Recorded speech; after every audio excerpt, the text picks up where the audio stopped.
Hallelujah. आप सभी को जय मसीह की। और इस वीडियो में मैं आपको बताने वाली हूँ कि यहोवा परमेश्वर हमें दुख क्यों देते हैं, क्योंकि काफ़ी लोग इस बारे में सोचते हैं और ये बात आपके मन में भी कई बार आता होगा कि परमेश्वर ने मुझे बनाया है। अगर परमेश्वर मुझसे इतना प्रेम करते हैं, उन्होंने अपना इकलौता पुत्र यीशु मसीह को मेरे लिए बलिदान कर दिया, तो फिर वो मुझे दुख क्यों देते हैं। मेरे जीवन में जब मैं इतनी प्रार्थना करता हूँ, मैं इतनी प्रार्थना करती हूँ, मैं आत्मिक जीवन में सब कुछ आगे बढ़ रहा है, तो जो रुकावटें हैं मेरे जीवन में कि पैसे की प्रॉब्लम होना या नौकरी नहीं लगना या शादी नहीं होना या जादू टोना से ग्रस्त होना, ये सब चीज़ें क्यों है। मैं प्रार्थना भी कर रहा हूँ, मैं वचन भी पढ़ रहा हूँ, पर परमेश्वर की ओर से मुझे दुख क्यों मिल रहा है। तो इसका कारण मैं आपको आज इस वीडियो में बताऊंगी, क्योंकि हो सकता है कि आज आप परेशान होंगे। जब आप इसका कारण जान लोगे तो आपकी परेशानी दूर हो जाएगी यीशु मसीह के नाम में, और आखिर में आपका विश्वास बढ़ेगा, मजबूत होएगा। तो इस वीडियो को पूरा जरूर देखें। और अगर आप इस चैनल पे नए हैं तो चैनल को फॉलो करें, ताकि ये वीडियो के माध्यम से और भी लोग बचाए जाए और परमेश्वर का वचन पूरी दुनिया में फैल सके। तो वीडियो को शुरू करते हैं।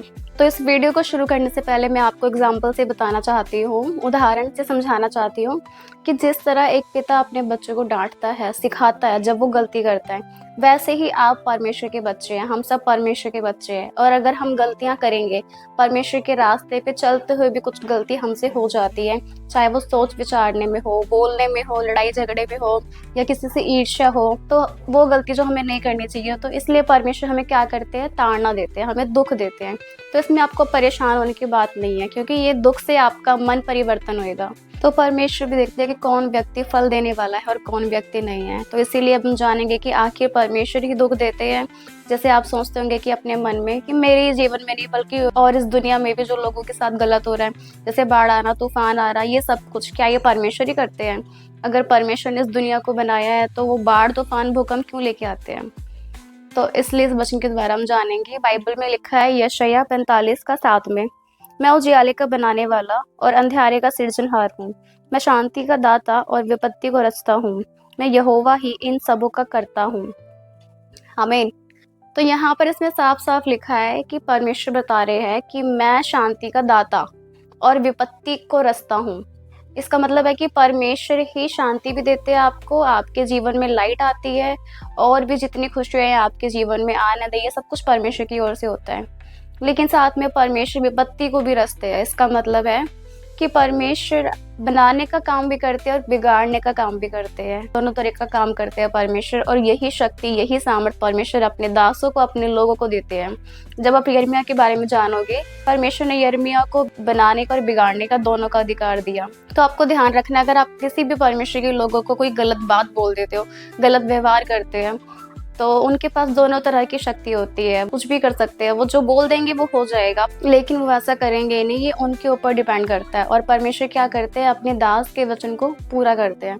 जो खुदा के लोग हैं वो बिल्कुल सही रास्ते पे चलते हैं। वो गलत चीजें सह लेंगे, उनके साथ गलत हो रहा है वो सह लेंगे, पर वो अपने मुंह से अपशब्द नहीं बोलते। तो अगर आपने देखा होगा, जिस तरह परमेश्वर के दास मूसा को हारून और मरियम जब अपशब्द बोल रहे थे कि ऐसा है वैसा है, तो परमेश्वर को गुस्सा आया और परमेश्वर ने तुरंत मरियम को कोड़ दे दिया था।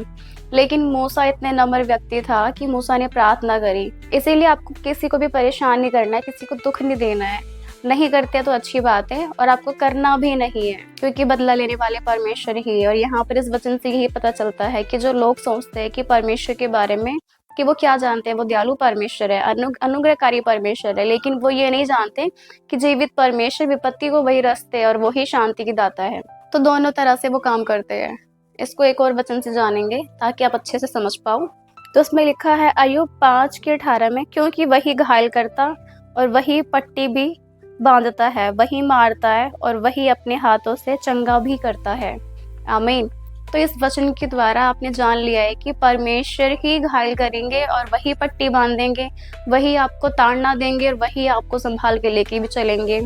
आपको इतना पता है कि परमेश्वर चंगाई करते हैं, चमत्कार करते हैं, लेकिन आपको ये पता होना चाहिए कि परमेश्वर अपने ही लोगों को ताड़ना भी देता है, वही घायल करेंगे और पट्टी भी वही बांधेंगे।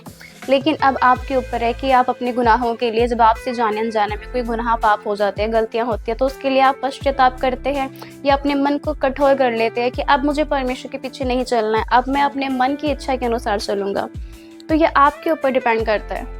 बाकी परमेश्वर दोनों तरह से काम करते हैं। और अगर फिर भी आपको ये चीज़ के बारे में सोच रहे हैं कि मेरा विश्वास करना तो बेकार है, परमेश्वर तो दोनों तरह से ही काम करेंगे, मुझे दुःख भी मिलेगा, मुझे सुख भी मिलेगा, तो मेरा परमेश्वर के रास्ते में चलने का फ़ायदा क्या है? तो रोमियो 8 के 28 में लिखा हुआ है, हम जानते हैं कि जो लोग परमेश्वर से प्रेम रखते हैं उनके लिए सब बातें मिलकर भलाई ही को उत्पन्न करती है, अर्थात उन्हीं के लिए जो उसकी इच्छा के अनुसार बुलाए हुए हैं। आमीन। तो इस वचन से आप लोगों ने ये जान लिया है कि जिसे परमेश्वर ने बुलाया है, जिसे परमेश्वर ने रचा है अपने रूप में, अपने स्वरूप में, और जो परमेश्वर के सामने इतना प्रतिष्ठित और कीमती है, अनमोल है, तो क्या परमेश्वर उनसे नफरत करेंगे अगर वो कोई गलती करेंगे? तो नहीं। परमेश्वर पाप से जरूर नफरत करते हैं, लेकिन अगर आप किसी भी तरह से गलत रास्ते में भटकते हैं तो परमेश्वर आपको सही मार्गदर्शन देने के लिए, सही रास्ता दिखाने के लिए वो आपको ताड़ना देंगे, वो आपको सिखाएंगे। हो सकता है कि इस बीच में आपके ऊपर परेशानी आए, आप प्रार्थना करें, वचन करें, सब धर्म के काम करें, लेकिन कुछ बीच में ऐसी भी आज्ञाएं होती है जिसका आप उल्लंघन कर देते हैं, आप नहीं समझ पाते। तो उसको समझने के लिए आपको बाइबल पढ़ना जरूरी है, ताकि आपके अंदर बाइबल का पूरा ज्ञान हो।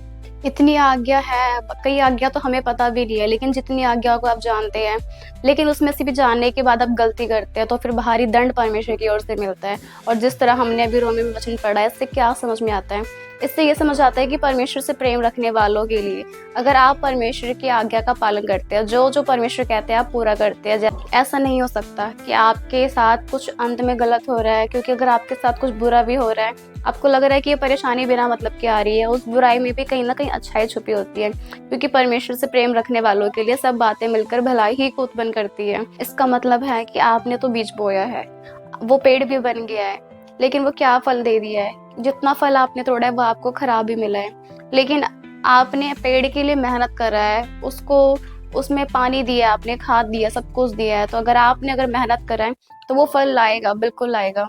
और आप उस पेड़ के लिए अगर अच्छे तरीके से आप काम कर रहे हो तो वो फल आपको जरूर मिलेगा। तो आप अगर परमेश्वर के पीछे चल रहे हो, सही रास्ते में चल रहे हो, तो ऐसा हो नहीं सकता कि परमेश्वर आपको खराब फल दे। परमेश्वर, अगर आप जितनी मेहनत कर रहे हो परमेश्वर में, तो कन्फर्म है कि परमेश्वर आपको आपके कर्म का प्रतिफल देंगे ही देंगे। और इसलिए आप परमेश्वर में सच्चाई और ईमानदारी से मेहनत कर रहे हो, उसके पीछे चल रहे हो, तो ऐसा हो नहीं सकता कि परमेश्वर आपको बेकार फल दे। परमेश्वर आपको अच्छा फल ही देंगे, परमेश्वर आपको वरदान ही देंगे, अपने वरदानों से आपको तृप्त करेंगे। तो ये सारा कुछ मिलकर आपके लिए अच्छा परिणाम लाएगा।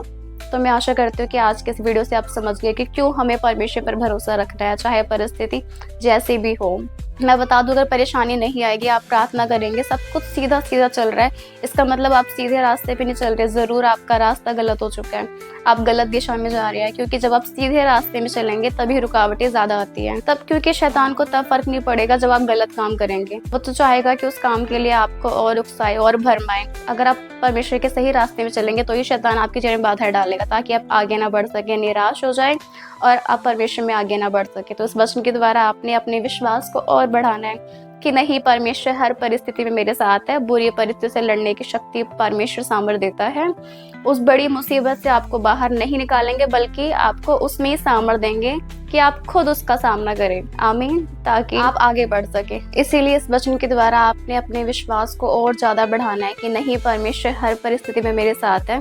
बुरी परिस्थिति में लड़ने की परमेश्वर हमें शक्ति सामर्थ्य देंगे। उस मुसीबत से परमेश्वर हमें बाहर निकालेंगे। परमेश्वर इतने सामर्थ्य देंगे कि हम खुद ही उस मुसीबत से बाहर निकल सके। अगर ये संदेश आपको अच्छा लगा तो आप कमेंट में लिखें कि परमेश्वर हर परिस्थिति में मेरे साथ है, और इस वीडियो को शेयर करें ताकि और भी लोगों के पास तक ये वचन पहुंच सके जिनको इस वचन की इस समय आवश्यकता है। परमेश्वर इस वचन के द्वारा आप सभी को आशीष दे। आप सभी को जय मसीह की।